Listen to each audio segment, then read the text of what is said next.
Hello and welcome to Q&N Sports. I'm Matt Pisani.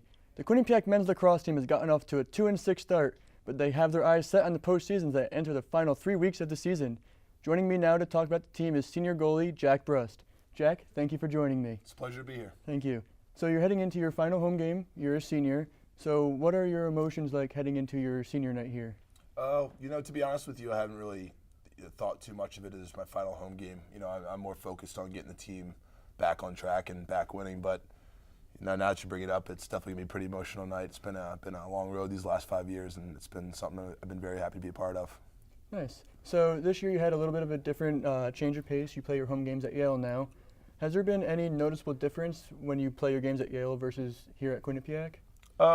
Not in terms of the product that we put on the field. I mean, obviously, not having a home field, it's tougher to, be efficient in the way we practice and stuff like that. But it just makes the time we do have on the field that much more important. So we're just trying to make the most of it.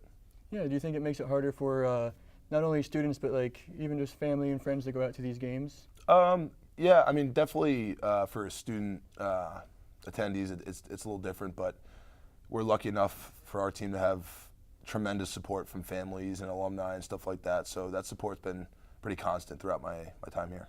Good to hear. So you missed 3 games this season with a concussion. What are your emotions when you came back from those concussions, getting into the goal as a goalie? Do you have any emotions after that? I was just trying to lead by example and put my team in the best position to win. I'm fortunate enough to have quite a bit of experience under my belt in terms of playing, so it was a little easier to get back into the groove of playing. I've played in I don't even know how many games, so I mean it wasn't that difficult.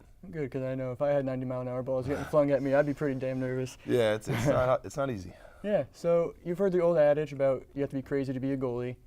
What are your feelings toward that? I guess crazy is one thing you call it. For me, I think it's just being tough, and not so much physically tough, but mentally tough. And if some people want to call that crazy, then so be it. You're right. So your defense, they started off pretty miserably with giving up, I believe it was like 15 points per game in non-conference games. But now that you've started your MAC games, you've dropped that down to 7.3. What do you think is the key to this defensive turnaround? I think it's finding out how to manage the game. Last year we had 2 senior starters, great leaders, and we didn't lose a lot in terms of talent, but we lost a lot in terms of their ability to manage the 60 minutes on the field. And over the course of the last few weeks, I think the defense has been very good at learning how to manage a full 60 minutes, and that's obviously resulted in improvement in the statistics.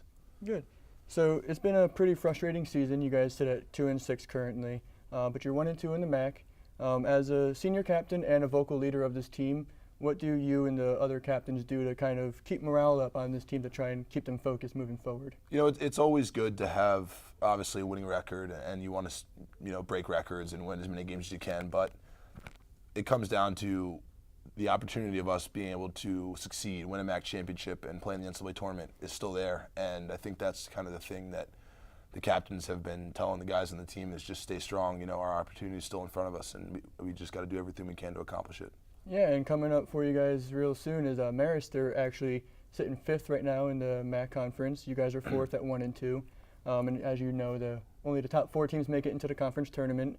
What kind of preparations kind of go into a game where both teams are fighting for a playoff position? I think it's, for us, obviously there's quite a bit of a rivalry between us and Marist, over the last 2 years. And I think it's more about focusing on us and what we need to do to win as opposed to Marist and what we need to do or what they're going to do to try to beat us. I think it's, we have the talent. We just have to work on the intangibles of, managing the full 60 minutes and not really worrying too much about them or the rivalry.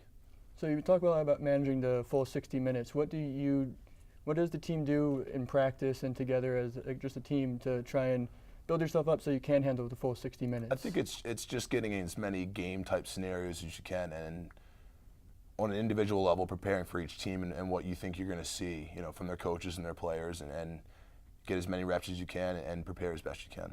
You're right. So speaking of preparation and going forward in the season, you have Marist up next, but you also have 3 weeks left of the season. You guys can still make the NCAA tournament for a 2nd straight year, but it's probably going to be by way of an automatic MAC bid. So going forward for the rest of the season and hopefully in the MAC tournament, what does this team need to really focus on and improve in order to let that automatic bid happen? I think it's just, the moment that's in front of them. We can't get wrapped up in having to win out or having to beat Marist. It's the next play. What can we do the next play to make a difference in the game? This weekend, the game's coming forward, and obviously the season overall. So it's just focusing on what's right in front of you and not getting caught up in the noise outside of it. Good. Well, thank you very much, Jack, for joining me. Good luck on hopefully getting that NCAA berth for a second straight season. Thank you very much. I'm Matthew Pisani with QNN Sports. Thank you very much for joining me.